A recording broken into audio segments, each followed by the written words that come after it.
जिलों में टीएमसी का खाता तक नहीं खुलेगा। बंगाल में पहले राउंड में वोटिंग में जो बवाल हुआ उसकी एक एक तस्वीर आपको आगे दिखाऊंगा, क्योंकि आप देखिए कि जबरदस्त सिक्योरिटी हर जगह थी, लेकिन बवाल की खबरें फिर भी आ ही गई। कहीं पर जबरदस्त हंगामा हो गया, कहीं पत्थरबाजी हो गई, कहीं गाड़ियों पे हमला हो गया, कहीं पर पुलिस को लाठीचार्ज करना पड़ गया, कहीं पर उम्मीदवारों को दौड़ा दौड़ा कर मारा गया, पीटा गया। ये सब तस्वीरें वोटिंग वाले दिन यानी आज की, जिनके बारे में एक एक करके आपको बताऊंगा। लेकिन सबसे ज्यादा चर्चा इस बार बंगाल में छप्पर फाड़ वोटिंग की हो गई। सुबह पोलिंग बूथ पर लंबी लंबी लाइनें लग गई। अंदाजा हो गया था कि इस बार तो रिकॉर्ड टूटेगा लग रहा है। सुबह 9 बजते बजते ऑलमोस्ट 19% वोट पड़ गया था भाई। 11 बजते बजते 41% के पार मतदान चला गया। दोपहर 1 बजे गर्मी में बॉस 78% मतदान दोपहर 1 बजे हो चुका था। यानी आमतौर और शाम में होते 5 बजते बजते 90% के पास। आमतौर पर जो मतदान शाम को 5 बजे तक होता है वो नंबर बंगाल में दोपहर 1 बजे क्रॉस हो गया था। कई राज्यों में इतना नहीं होता बॉस जितना 1 बजे बंगाल में हो गया था। शाम होते होते वोटिंग परसेंट का जो आंकड़ा आया उसने सबको चौंका दिया, क्योंकि वोटिंग परसेंट 91-92% के पार चला गया। बंगाल में 2021 में 82.3% की वोटिंग हुई थी और इस बार बंगाल में पहले चरण में वोटिंग 92% क्रॉस कर चुकी है। ये 91% जब लिखे थे तब 91 का आंकड़ा था, लिख के अभी आपको दिखाते दिखाते 92 क्रॉस हो गया है और अभी फाइनल डेटा नहीं आया है, 93-94 ना चला जाए। इस जबरदस्त वोटिंग परसेंटेज के अपने अपने हिसाब से मायने निकाले जा रहे हैं, क्योंकि आप देखिए कि ममता बनर्जी इस पर क्या कह रही हैं और अमित शाह इस पर क्या कह रहे हैं। ममता बनर्जी ने कहा है कि चुनाव आयोग ने एसआईआर में 91 लाख नाम काट दिए, इसके बावजूद बंगाल में रिकॉर्ड वोटिंग हुई है, क्योंकि बंगाल के लोग ये जानते हैं कि फ्यूचर को सिक्योर करने का ये उनका आखिरी चांस है। बंगाल के लोगों ने एनआरसी देखा है, डिलिमिटेशन की धमकी से वो डरे हुए हैं, इसलिए उन्होंने पूरी ताकत से वोट किया है ताकि बीजेपी की साजिश को खत्म कर सके। यानी ममता बनर्जी जो है वो ये कह रही हैं कि बंपर वोटिंग एसआईआर को मुंहतोड़ जवाब है, बीजेपी के एनआरसी और डिलिमिटेशन वाले मुद्दे के खिलाफ है। उधर अमित शाह ने बंपर वोटिंग को बीजेपी के पक्ष में जाने के संकेत बताया। अमित शाह ने सूरज ढलने का एक वीडियो शेयर किया और कहा कि टीएमसी के करप्शन और गुंडागर्दी का सूरज भी ढल गया आज। बंपर वोटिंग को बीजेपी अपने पक्ष में इसलिए भी बता रही है कि महाराष्ट्र और बिहार के चुनाव में जब ऐसा हुआ था तो बीजेपी को फायदा हुआ था।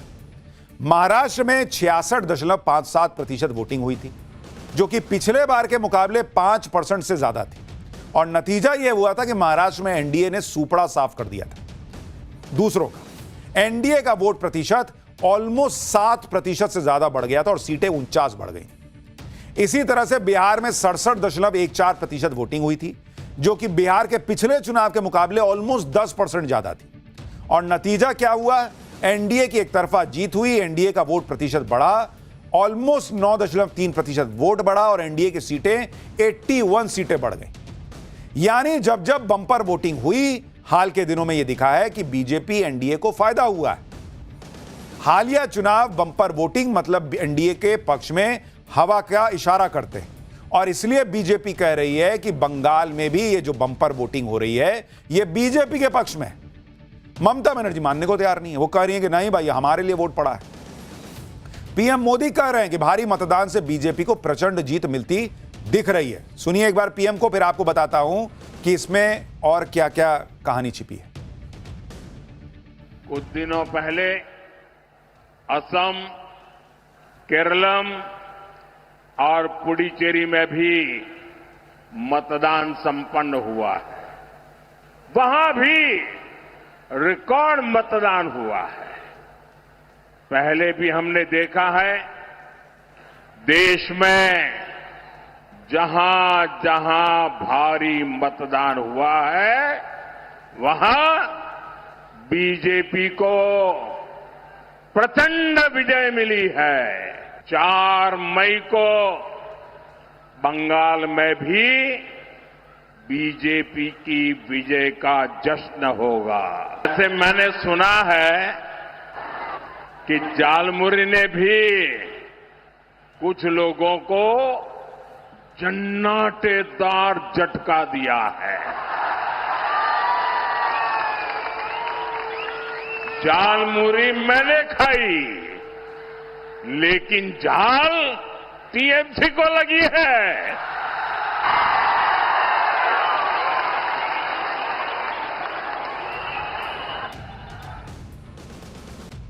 प्रधानमंत्री नरेंद्र मोदी कॉन्फिडेंट है कि इस बार बंगाल में नतीजे बीजेपी के पक्ष में आने जा रहे हैं और यह बम्पर वोटिंग उसी का इशारा है। लेकिन बम्पर वोटिंग को टीएमसी अपने पक्ष में बता रही है। टीएमसी कह रही है कि ये जो पोलिंग स्टेशन पर लाइनें लगी थी वो दीदी के लिए लगी थी। टीएमसी का तर्क यह है कि जैसे बिहार में बम्पर वोटिंग हुई और सत्ता परिवर्तन नहीं हुआ, वैसे ही बंगाल में भी होगा। टीएमसी के मुताबिक पहले चरण में वो 152 में से कम 125 सीट जीत रही है। टीएमसी का कहना है कि ममता बनर्जी के खिलाफ कोई एंटी इनकम्बेंसी है ही नहीं। टीएमसी ने तो यह भी दावा किया कि शुभेंदु अधिकारी की सीट नंदीग्राम भी टीएमसी जीत रही। तो यह पॉलिटिक्स में होता है, लोग अपने अपने हिसाब से दावे करते हैं और वही टीएमसी अभी कर रही कि भाई हम ही जीत रहे हैं। उसका कहना है कि भाई आप ये देख रहे हो महाराष्ट्र में बम्पर वोटिंग बीजेपी जीती, बिहार में बम्पर वोटिंग बीजेपी जीती, लेकिन आप ये क्यों नहीं देख रहे कि महाराष्ट्र में बम्पर वोटिंग जो सत्ता में था उसके लिए हुई, बिहार में जो सत्ता में था उसके लिए हुई, तो बंगाल में बम्पर वोटिंग उसके लिए हो रही है जो सत्ता में है। यह टीएमसी का तर्क है। छप्पर फाड़ वोटिंग को लेकर बीजेपी का अपना नैरेटिव है, टीएमसी का अपना। लेकिन असल में छप्पर फाड़ वोटिंग का असली सच क्या है वो भी आपको बताता हूं। देखिए, पिछले विधानसभा चुनाव यानी 2021 के चुनाव में बंगाल में वोटिंग प्रतिशत ऑलमोस्ट 82% था।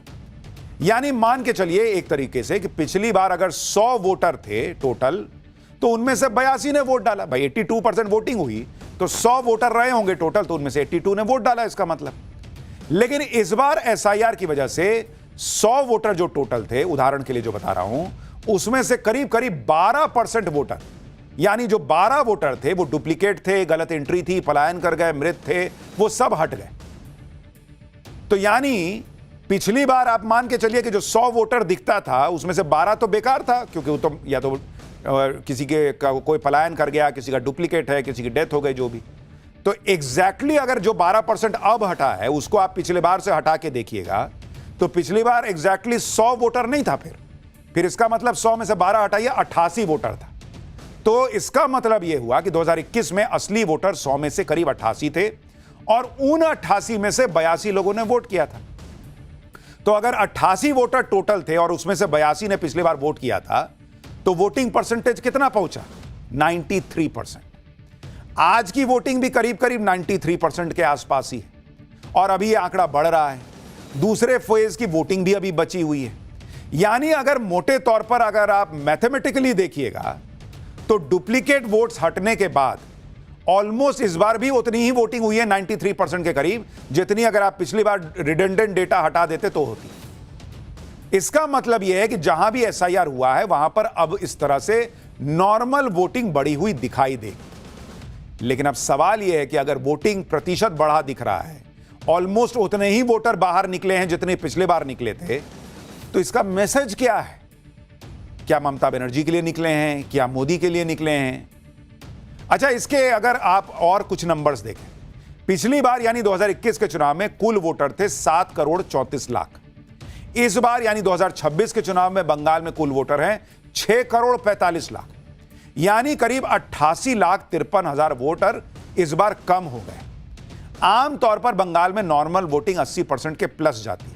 ऐसे में वोटरों की संख्या कम होगी तो वोटिंग परसेंट भी बढ़ा हुआ दिखेगा, यह माना जा रहा है। आज की वोटिंग का एक अहम फैक्टर यह भी है कि महिलाओं ने पुरुषों से ज्यादा वोट किया है।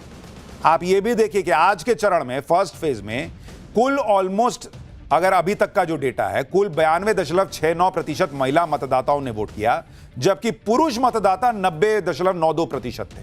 यानी महिला वोटिंग का परसेंट पुरुषों के मुकाबले ऑलमोस्ट 2% ज्यादा है। अब ये महिलाएं क्या ममता बनर्जी के नाम पर बाहर आई या फिर नरेंद्र मोदी के नाम पर, जिनको महिलाओं का बहुत समर्थन मिलता है? महिला फैक्टर बंगाल चुनाव में बहुत इंपॉर्टेंट है। महिला वोट ममता बनर्जी की ताकत रहे हैं तो महिला वोट नरेंद्र मोदी की भी ताकत रहे हैं। बीजेपी के लिए इस बार प्लस पॉइंट यह है कि बंगाल में इस बार इस तरह के सुरक्षा बंदोबस्त थे कि बिना किसी डर के वोटिंग हुई है और यह बीजेपी के पक्ष में जा सकता है। इलेक्शन कमीशन ने भयमुक्त चुनाव की बात की थी और उसने यह करके दिखा दिया।